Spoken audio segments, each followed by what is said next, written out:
Welcome back here on the Roundtable. We so appreciate you spending some time talking about trying to build a buzz, if you will, once again this year about passenger rail service. I've got Diane Reamer-Evans, also Tim Porter and Bill Gill here with me. And Tim, going into the break, Tim, the chairman of NOPRA here locally, as we go into the break, we were talking as far as the costs were concerned, and you wanted to kind of relay some information, once again, kind of crunching those numbers for people when they think about dollars and cents.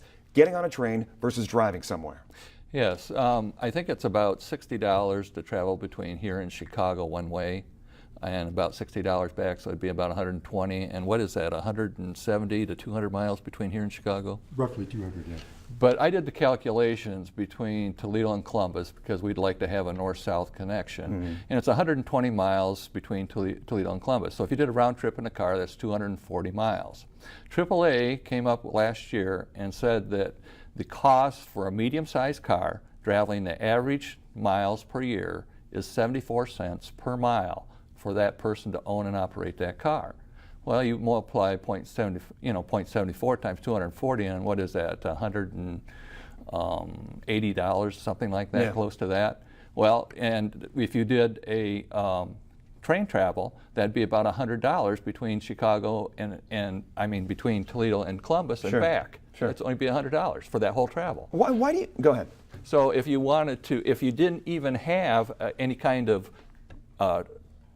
tram or bus to take you from the station, you could still easily afford a taxi and save money by not driving. Why do you think in the original plans, when you go back to 2009, we talked about that in our last segment, there was connectivity, as I want to steal your word there that you used, Bill, it's a good one, when you looked at the connectivity between Cincinnati, Columbus, Dayton, Cleveland, all of those were connected by this proposal. Toledo left off the map. No.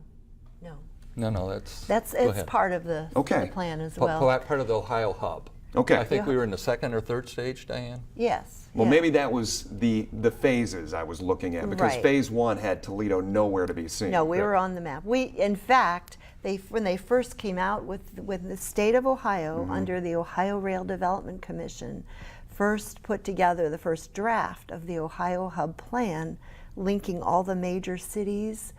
They did originally omit from Columbus to Toledo, but when they came and had public meetings here, the public in Toledo spoke up loud and clear and said, no, you need to include that connection. So the Ohio Hub Plan, as proposed by the state of Ohio, includes a link from Detroit to Toledo to Columbus, because people spoke up, which is kind of the whole point of us having forums and train day open houses, because the more people speak up, the more our needs will be addressed in this state. We're going to get more to the specifics of that forum coming up tomorrow at the Toledo Club. I want to show people at home, we've got a couple of pictures that we wanted to show people at home as far as these projected sites. And one of the ones that, Diane, you provided me, talk us through this a little bit. A New York, all the way down to New York, I guess, track that goes all the way over to Chicago, but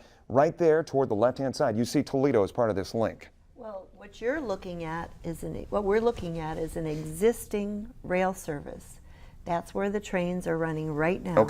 Two eastbound and two westbound every day. So if people don't realize it, they have access to this right now, right here. And once you get to Cleveland, is it, Bill? The train also, there's another train that continues to Pittsburgh and to Washington, D.C., and I've taken that train and it's great. Yeah.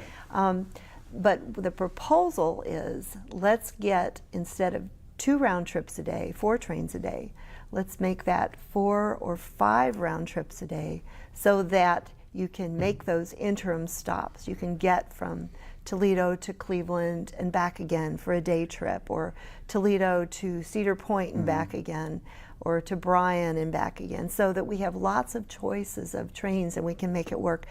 Other states that have done that, where they've taken existing long-term, long-distance Amtrak routes like that and have added trains, they've significantly increased the ridership because it just becomes more convenient for everyone.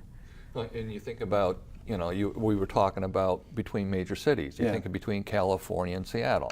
Well, when I was in Portland this summer, I had an option. I could leave at 8 o'clock in the morning, 10 o'clock, noon, 2, and 4 to go between Portland and Seattle. And when I did take the train, I think I took the noon train, we got in 13 minutes early. And it was simple. And it was a fantastic ride. You guys wanted to talk a little bit about the Toledo Station itself, and we've got a picture we want to show people at home as well. There are plans in the works, and as you look, the station sits right in the smack dab middle of this graphic. We apologize for the size of it, but if we were to zoom down, it's pretty much right there in the middle, just off the Maumee River. The green barrier, which you see along the shoreline, that is a proposal for the metro parks to develop that land. But one of the things that struck me, and Tim, you were pointing it out, is the fact that you've got, what were you saying, 5 tracks there that essentially there's only really 1 or 2 that are used right now? 2 that are open right now. Yeah, but with the possibility of handling so much more traffic.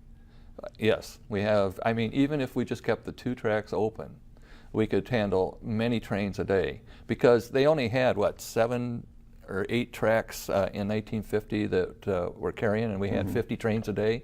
So, you know, you can handle a lot of trains provided that you have the connections and the timing. But Bill, I was going to ask, what is important when we look at that map again? What is important about that corridor? The corridor itself is, in the first place, it's the only way that you get from Chicago going west. And the amount of people riding this train, Yeah. more and more, that keep saying we want to have a choice in how we get to where we want to go. The corridor is protected because it's a Norfolk Southern main line, so they have, how many? Probably 100 trains a day Sure. coming on that track. So it's important freight-wise, but as I mentioned earlier, logistically, it's just as important to have passenger rail. And the plan eventually will be to utilize the right-of-way along this corridor to put another track in, and that will be designated for passenger service only. And that will allow us to have higher speeds and greater frequency. Diane, talk a little bit about the corridor when we talk specifically about downtown Toledo and what is around the station. Sure.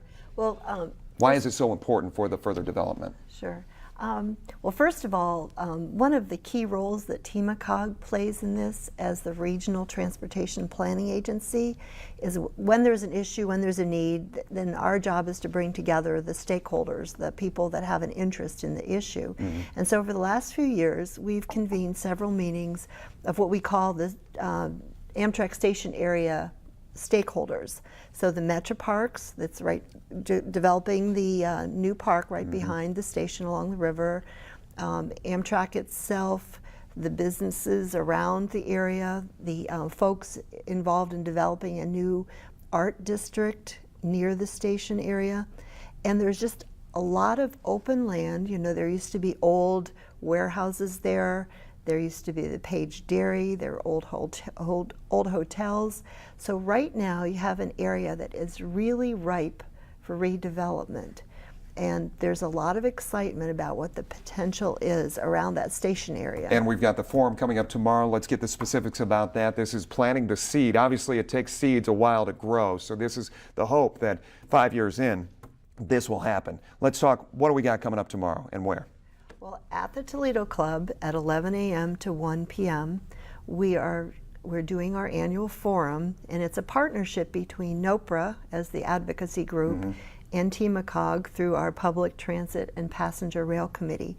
The forum About 20 speaker, seconds. okay, forum speaker is John Robert Smith. He's the co-chair of Transportation for America. He is a passionate advocate for redeveloping train stations and how that creates economic development. He's a 4-term mayor from a former city, Meridian, Mississippi. Meridian, Mississippi. And he sees real possibilities in Toledo. He does, and he's going to be touring our downtown area. He's going to be meeting with the folks in Bowling, the city Leadership council. all over. They're running my music, which means we got to get out of here. Okay. Thank you so much. Thank you so much. Well, thank you. Stay right there. We'll have more Thank you. right after this.